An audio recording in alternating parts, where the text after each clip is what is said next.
अस्सलाम वालेकुम स्टूडेंट्स।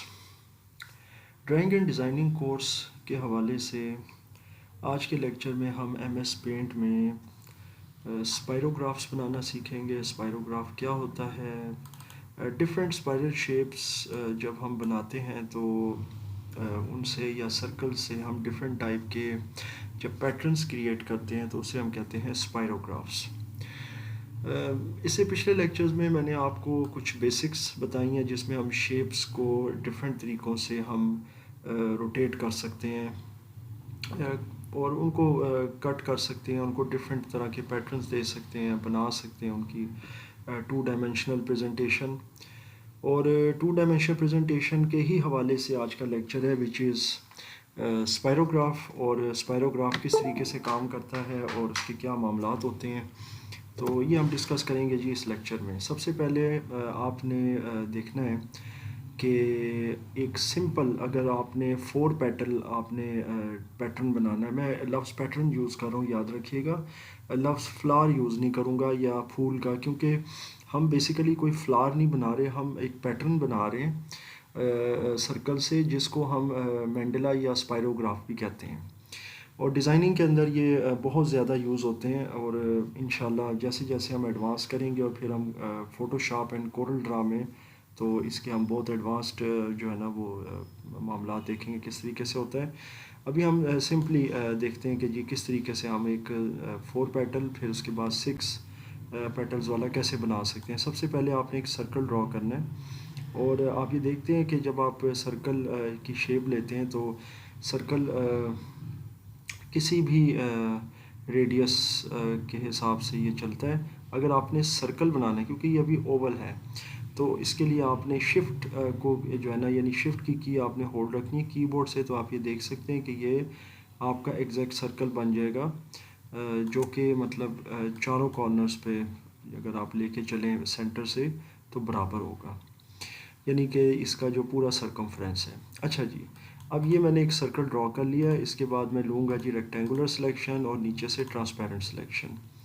इसको लेने के बाद यहाँ पर मैं सेलेक्ट करूँगा, कंट्रोल की को होल्ड रखकर इसकी मैं एक कॉपी निकाल लेता हूँ जी, और थोड़ा सा मैं कैनवस बड़ा कर देता हूँ।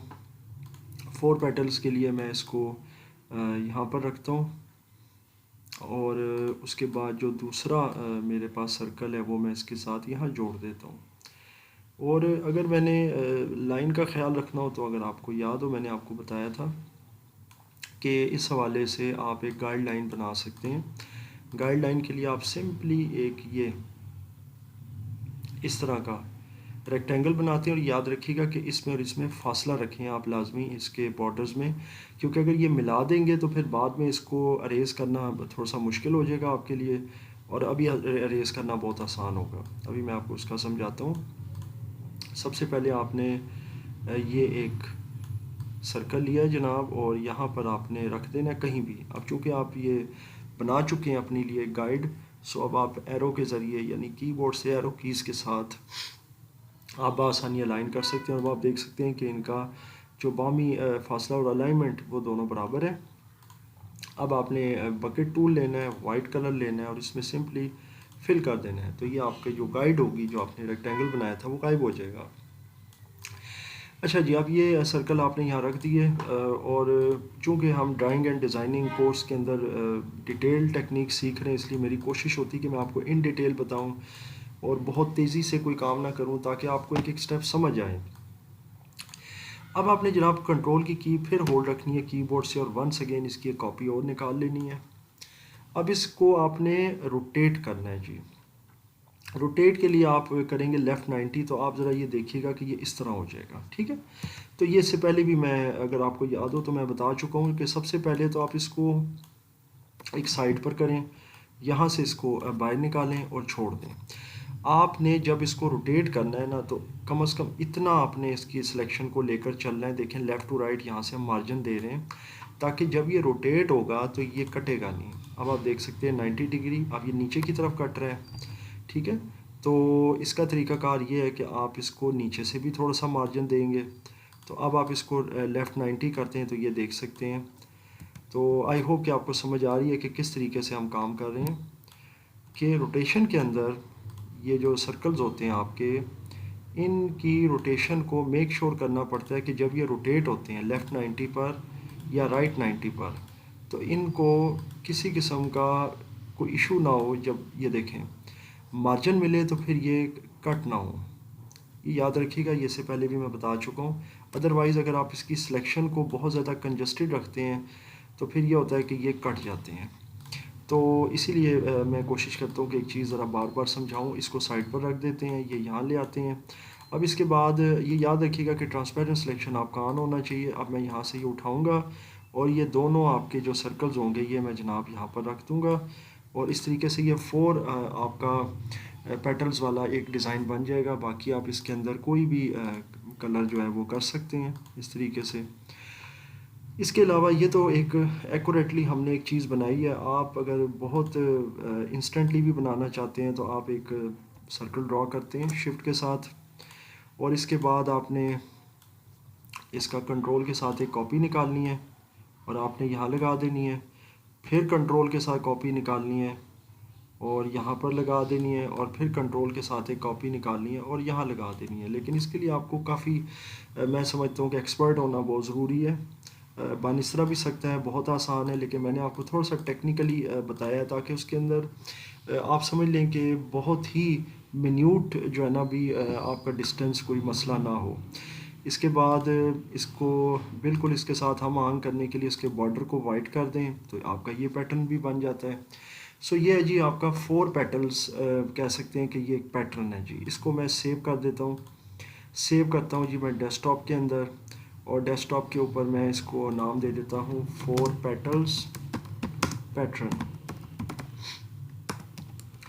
इसके बाद अब आपको 6 पेटल्स का भी बताते हैं। यहाँ से इसको क्लोज़ कर देते हैं, MS पेंट दोबारा स्टार्ट करते हैं। 4 के बाद 6 के लिए अगर आप जाते हैं तो वहाँ पर आपने एक सर्कल ड्रॉ करना है, और याद रखिएगा इसका एक सेंटर पॉइंट लेना है। ये एक बड़ी टेक्निकल एक बहस है। इसका आपको मैं नेक्स्ट लेक्चर के अंदर एग्जैक्ट सेंटर लेना भी बताऊंगा। अभी आपको सिर्फ मैंने कोशिश करनी है कि आपको एक क्विक इंस्टेंट आपको मैं 6 पेटल्स वाला मैं सर्कल बनाकर तो एक पैटर्न बनाना बताता हूँ। फिर इंशाल्लाह नेक्स्ट पे मैं आपको बताऊंगा कि अगर आपने एग्जैक्ट इसका सेंटर लेना हो, इसके लिए आपने जो कीबोर्ड है आपके पास एक एक्सटर्नल उसको लेना है आपने, क्योंकि अक्सर लैपटॉप के ऊपर जो कीबोर्ड होता है उससे आप ये काम नहीं कर पाते। कंट्रोल और प्लस करेंगे आप कीबोर्ड से तो ये देखें ये आपका एनहांस हो जाएगा। अब कंट्रोल प्लस कहाँ पर है ये मैं आपको समझा देता हूँ। यहाँ पर आप जाएंगे कीबोर्ड पर, आपने कंट्रोल को होल्ड रखना है, और आपके यहाँ पर जो कीबोर्ड होता है आपका डेस्कटॉप कीबोर्ड, वहाँ पर आपके पास प्लस माइनस कीज़ होती हैं। आपने प्लस की के साथ आपने इसको डॉट को बड़ा कर लेना है। उसके बाद आप सेंटर लेकर आप यहाँ पर एक डॉट लगा दें। मैंने एक अंदाजे से डॉट लगा दिया है, which can not be as accurate as might be a professional one, मगर फिर भी मैं कोशिश करूँगा कि इसके ज़रिए आपको बताता हूँ कि किस तरीके से आपने एक स्पायरोग्राफ क्रिएट करना है 6 पेटल्स वाला। अब आपने इसको जनाब सेलेक्ट करना है, और यहाँ से याद रखिएगा कि ट्रांसपेरेंट लाजमी है जी। इसके बाद आपने कंट्रोल के साथ इसकी एक पेटल बाहर निकालनी, और ये देखें आपने इसको यहाँ रखना है। अभी मैं इसमें किसी अलाइनमेंट का ख्याल नहीं रख रहा हूँ, सिर्फ आपको समझा रहा हूँ। याद रखिएगा ये दोनों डॉट्स इधर आएंगे। ये डॉट मैंने बड़ा बनाया, इसको छोटा बनाना है सिर्फ आपको समझाने के लिए। उसके बाद ये यहाँ से उठाएं और ये देखें इस डॉट को आपने यहाँ रख देना है, और ये डॉट आपके लिए गाइड है कि आप इस डॉट को किस तरीके से आप चलाएंगे। और ये देखें कि ये आपका एक स्पायरोग्राफ चलना शुरू हो गया जो 6 पेटल्स आपकी बना देगा इंशाल्लाह। ये देखें और बड़ा इंस्टेंटली ये आपका बन गया है। चूँकि हम लोग डिज़ाइनिंग करते रहते हैं, जो इब्तदा में जो लोग होते हैं मुब्तदी होते हैं उनके लिए ज़रा मुश्किल होता है कि वो एक्यूरेटली इस तरीके से वो जज करें। उनके लिए मैं इंशाल्लाह अगले लेक्चर में ये डॉट को एग्जैक्ट सेंटर में किस तरीके से लेकर आना है किसी सर्कल के, वो भी बताऊंगा, और किस तरीके से काम करना है, क्योंकि इसको एक्यूरेटली अगर आप सेंटर में लेकर आना चाहते हैं तो उसका भी एक फार्मूला है MS पेंट पे इंशाल्लाह, वो मैं आपको बताता हूँ। पर ये जनाब एक 6 पेटल आपके सामने स्पायरोग्राफ बन गया, इसको भी मैं सेव कर देता हूँ। और जनाब यहाँ पर ये आ गया है 6 पेटल्स स्पायरोग्राफ।